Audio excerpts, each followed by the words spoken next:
Welcome! E aí, galera, beleza? Bem-vindo à nossa comunidade. Welcome to our community. Hey, what's going on, guys? It is OGC here. Today we have an epic video. We're going to go over the two new artifacts that just came into the game within the past week. So, if you guys miss out on these new artifacts, the first one is called Nectar of Life. It came from the Lucky Wheel, the past Lucky Wheel with the new Denji skin. It is a pay-to-win artifact. The other is the Valkyrie Banner, which just came from the Valentine's Day events. This is a free-to-play artifact. So let's look at the two of them real quick. The first one is the Nectar of Life. The Nectar of Life, at 1 star, it offers a hero bonus. It gains an aura that protects nearby friendly non-gladiators, non-paladin heroes. So pretty much anything that's not a tank. At the start of the battle, healing them every 6 seconds for an amount that scales with the artifact level and max health of the wearer. So, important to notice right off the bat, it scales with max health of the hero. So when selecting the hero, make sure the hero has a decent amount of health on it. At 2 stars, the hero bonus increased the healing done by the wearer and the heroes, excluding the wearer by 20%, and increased the physical resistance of the wearer by 15%. So the hero that has this on it will all of a sudden get a little bit more tanky, and if that hero is able to heal stuff, it will heal them for slightly more, and the heal that actually comes out from the artifact will increase at 2 stars. Once you get to 3 stars, when the wearer heals another hero, both heroes will receive 5% damage mitigation bonus for the duration of the battle. It can stack up to 5 times. 5 times. So that could end up being 25% damage mitigation. Don't forget the 15% increased physical resistance on the wearer. So that's kind of huge. 4 stars, the aura increases the healing received by protecting hero by 20% and increase the magic resistance of the wearer by 15%, so the wearer will get more tanky. And finally, at 5 stars, after you spend like $1,000 on the pay-to-win artifact for the heroes, it gains an aura of an additional effect that makes the wearer and all protected heroes invulnerable for 3 seconds. The instance that the protected hero's health drops below 20%. So it's like a mini Cilantris, but for everybody else, once the wearer's health hits 20% or less. When this effect is triggered, the wearer and all protected heroes will also receive a shield equal to 35% of the wearer's max health that can block all types of damage. This effect can only be triggered once. This is a massive artifact. This is, in fact, these two these two artifacts are major artifacts to nerf dragons. Now, will they make dragons not useful? No, it's not going to do that. It's just going to make it so that for this one in particular, it's going to really help against the topaz dragons or the black holes that come out from the onyx dragon at the start, or cosmic storm, or whatever it looks like for ranged dragon damage. The second one, now this one is from the Valentine's Day event thing or whatever. This one is free to play, so you just need regular artifact stuff. Everybody will be able to 5-star this at some point in time. The 1-star bonus, the hero gains an aura that reduces damage taken from enemy heroes by nearby troops by 25% for 20 seconds. So this is pretty cool. So the hero will get an aura that reduces damage taken from enemy heroes by nearby troops. So your nearby troops will receive less damage from enemy heroes. This can really help out against the Denjis, the Jacks, everything else. At 2 stars, it gives the aura, so the aura will still do the 1-star thing, but it also reduces magic damage taken by melee troops by 25%. So this will really help against like Energy Pulse or Cleo's Hole, any type of damaged dragon. Now, this does not affect heroes. This only affects melee troops, so your frontline troops.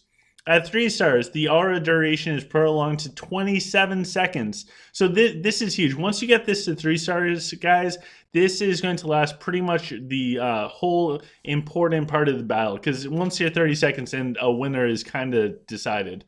Also at 3 stars, it reduces damage taken by dragons from nearby troops by 25%. So not only do you get the magic resistance, but straight up your dragon or the enemy's dragon does 25% less damage to the melee troops. That is massive, guys. So you get the 25% from the dragon, 25% less from magic damage. You start adding these things together. Say you have Zen swordsmen that already take 25% reduced magic damage. It just starts stacking up wildly. At 4 stars, the aura reduces physical damage taken by nearby melee troops by 25%. This stacks with the hero. So when the enemy Denji comes in and say going up against your swords, and he starts spinning, 25% reduced damage from the enemy heroes, 25% reduced damage from physical damage. That's insane, guys. That is insane. If you have a hero pred dragon as well, that's going to reduce the enemy hero's damage. Massive stuff. At 5 stars, the aura duration is prolonged to 35 seconds. The aura also increases the health of nearby melee troops by 20%. So this is massive. I highly recommend.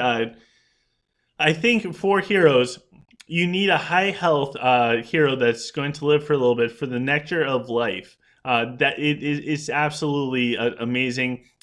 In some ways, I almost feel like Tierden would be good for this. I'm trying to, okay, guilty. I am guilty. I'm trying to find a good artifact for Cleo. Not Cleo, Tierden. I'm trying to find a decent artifact for Tierden. The Nectar of Life might be good at that. I know I'm really stretching to fit this one in on that. But any type of Gladiator, Paladin, anything that's going to live for a while, has a bunch of HP, the Nectar of Life will benefit, and somewhat towards the back line. For the Valkyrie Banner, you are going to want to put that on something that is near melee troops. And it just has to it just has to live. That's the big thing. So when we look at these and how they affect the actual gameplay, we will hop in to see the range of the artifacts. So for the first one, this is the aura of Valkyrie Banner or whatever. So the aura put out, it goes directly around the hero. So Virden actually has it on him. If I can actually place him. And Virden kind of has to be touching the units. So if he's even 1 cell away, it's not going to affect the units. If he's directly next to them, it works. So it is kind of touchy. Luckily, there's a nice animation. So you're going to want to get this at least on a couple packs of troops.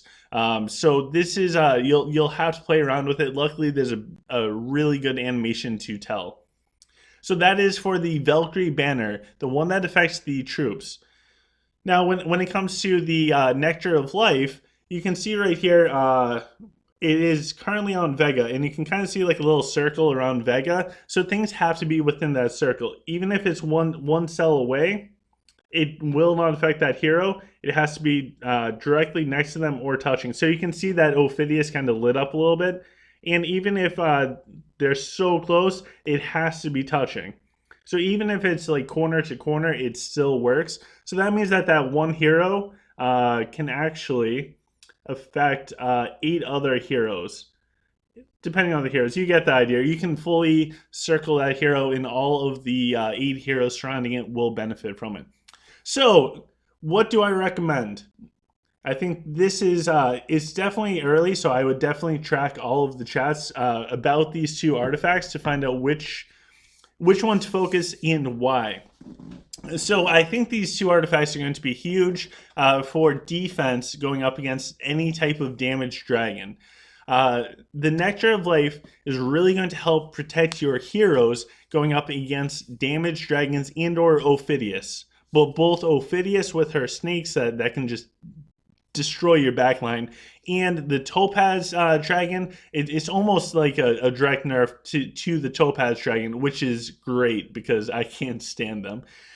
Now, the Valkyrie Banner, at most, unless you have a really big front line, so maybe Dwarf players are going to get around this, but at most, it's realistically going to affect two troop packs. So when it comes to this, it might be beneficial on your power side to really make sure that your power side gets in nice and deep. It's really going to protect against the dragons that just run right up and blow things up. Now, If you are humans, you can get like two out of the 4 packs of swords. If you're a lich and you're running with 5 packs on the front line, you'll get 2 out of the 5. So the enemy dragon does have a chance of going to your weak side and totally destroying that's fine and dandy. But wherever the Valkyrie Banner side is, that side is going to have really good resistance against both Denji, Jax, like the main key heroes that take things out, along with the dragon. These have been needed because the game between Denji, like honestly, just straight up Denji and the dragon, you're able to just decimate one side. You can see this with the Lich players.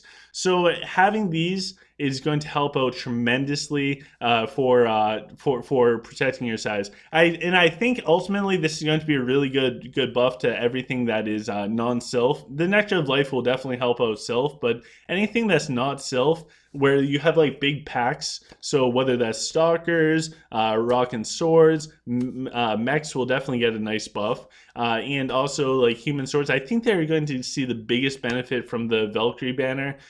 Sylph will get the biggest benefit from the Nectar of Life to protect all of those heroes when they charge forwards. That's going to be huge for their power side. So both of these are going to change the game in their own unique way, especially when it comes to how to deal with the enemy dragons. So instead of Lilith nerfing the dragons, they release these artifacts. Again, the Nectar of Life, you have to spend the pay to win stuff on it in order to get it. And for the Valkyrie Banner, it is free to play. How to prioritize these? Honestly, I have no idea.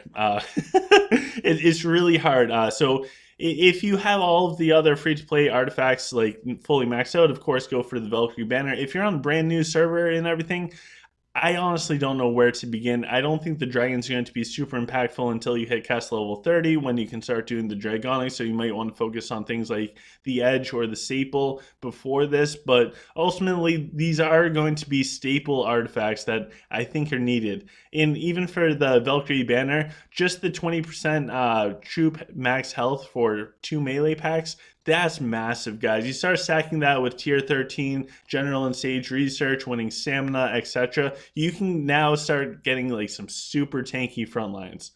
So with that, guys, I hope that you have a fantastic day. Hopefully you got both of these artifacts. Hopefully showing you guys this will help you out a little bit. It's too early to tell you what the best thing to do for them is. So stay tuned for more updates. With that, guys, please like, share, subscribe as always. And until tomorrow, have a fantastic day. Make sure you check out the description of this video and all videos for the merch store. Sign up for Patreon if you want to further support this channel. It's how I get by. And also the Discord where we can help you out tremendously. Take care, guys. I look forward to seeing you guys tomorrow.